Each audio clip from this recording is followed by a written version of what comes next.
तो सुष्मिता सेन को ये लाती हैं पॉडकास्ट में। कितनी महान हस्तियां हैं, वुमेन फ्रीडम के लिए क्या क्या काम कर रही हैं बताइए।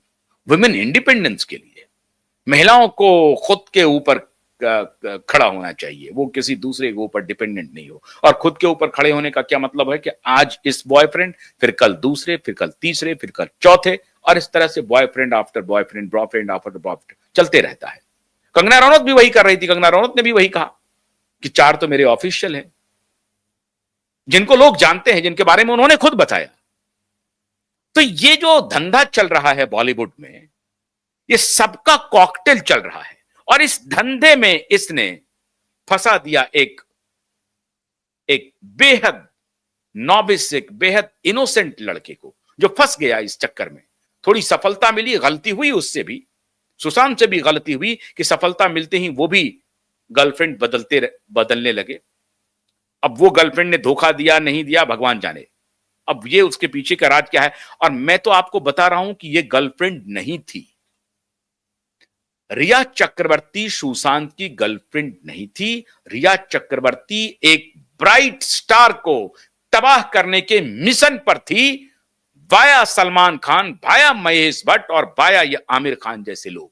इनको मालूम था कि ये आएगा, ये आने वाला तूफान है, और आने वाले 30-35 वर्षों तक ये तूफान बॉलीवुड पर राज करेगा, और इस तूफान में, इस बवंडर में सब खत्म हो जाएंगे। तो उसको रास्ते से हटा दो। इन खानों ने मिलकर के सुशांत को हटाने की पूरी व्यूह रचना रची। वरना आप सोचिए कि 7 जून को सीबीआई पूछ रही है रिया चक्रवर्ती से कि Sushant was normal on 7th June. So he's saying yes, absolutely, see, he was normal. Then what conspired in 12 hours? इन दोनों के बीच में ऐसा क्या हुआ जो ये 8 जून को घर छोड़ दी? और दिशा की मृत्यु की खबर के पहले छोड़ी, या दिशा की मृत्यु हो गई थी इसलिए कहा जा रहा है कि 8 जून को मृत्यु हो गई है, और तब इसको फोन आता है अपने आका का कि तुम उस घर को छोड़ो, उसे भी अब उठाएंगे। लेकिन उस वक्त सौभाग्य कुछ अच्छा रहा कि इसके जाने के बाद सुशांत की बहन आ गई, वरना ये 9-10 जून को ही सुशांत को निपटा दिया जाता। जो 13-14 जून को हुआ, वो 9-10 जून को ही निपटाने की पूरी तैयारी थी। इस दौरान ये सबसे संपर्क में थी, और इस आमिर खान से, ये आमिर खान जो अपने पिता को कह रहे हैं कि मैं आपको मेडिकल हेल्प तभी दे सकता हूं, या मैं आपके इस परिस्थिति में तभी खड़ा रह सकता हूं जब आपने जो दूसरी शादी की है उसको तलाक दे दीजिए, उसको डिवोर्स दे दीजिए। ये व्यक्ति, ये बेशर्म व्यक्ति जो खुद 2 को तलाक दे चुका है, तीसरे को घुमा रहा है, चौथे ने कहा कि ये बेटा मेरा है, पता नहीं इसके कितने बच्चे हैं। ये बेशर्म व्यक्ति अपने पिता को कह रहा है कि पहले उस औरत को आप डिवोर्स करो, तब मैं आपको मदद करूंगा।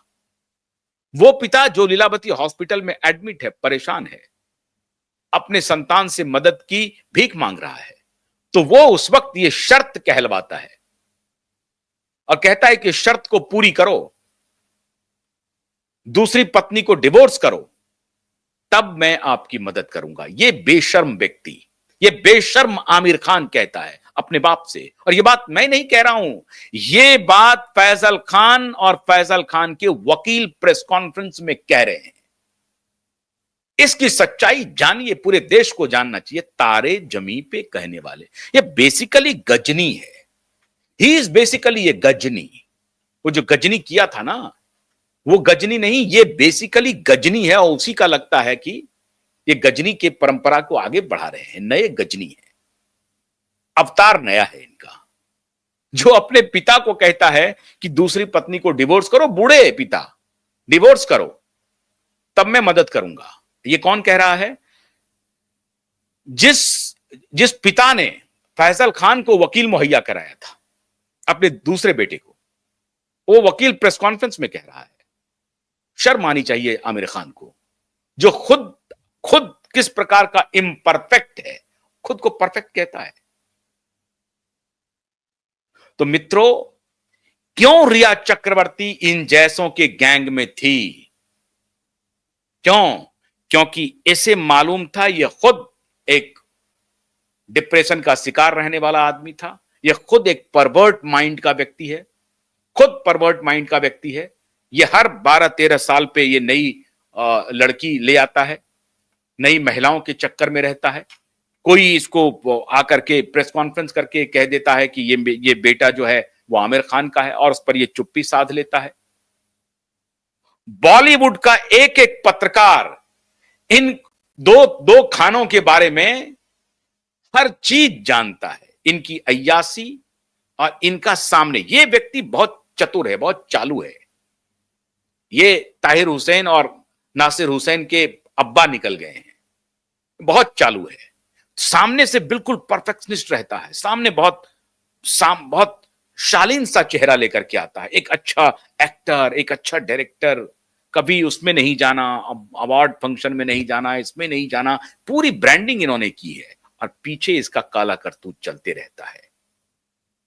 तो ये है, और उसको ये स्वीकार भी नहीं करता है आकर के सामने से। जब एक ब्रिटिश लड़की ने कहा कि ये बेटा आमिर खान का है, तो उस पर कोई खंडन उंडन इसने की या चुप्पी साध ली इसने, होगा ही। और वो व्यक्ति अपने पिता को कहता है कि दूसरी औरत को डिवोर्स करो, तब हम मदद करेंगे। ये है इनका चरित्र। और ये बुला रहा है रिया जी को 7 जून को अपने घर पे, और सीबीआई इस बारे में पूछती है।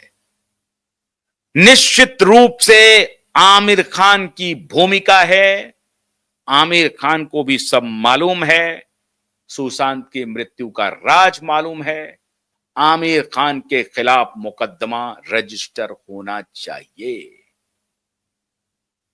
और सीबीआई ने सिर्फ हल्के में पूछताछ कर लिया, आमिर के यहां क्यों गए थे, नहीं गए थे, क्यों जाना चाहते थे, वो मेरे काम का मामला है। वो सुशांत को ये बता रही है कि मैंने इसलिए उसे नहीं बताया क्योंकि वो मेरा पर्सनल मामला था, और उस पर सीबीआई काउंटर सवाल कर रही है कि आपके रिश्ते हैं आमिर खान के साथ।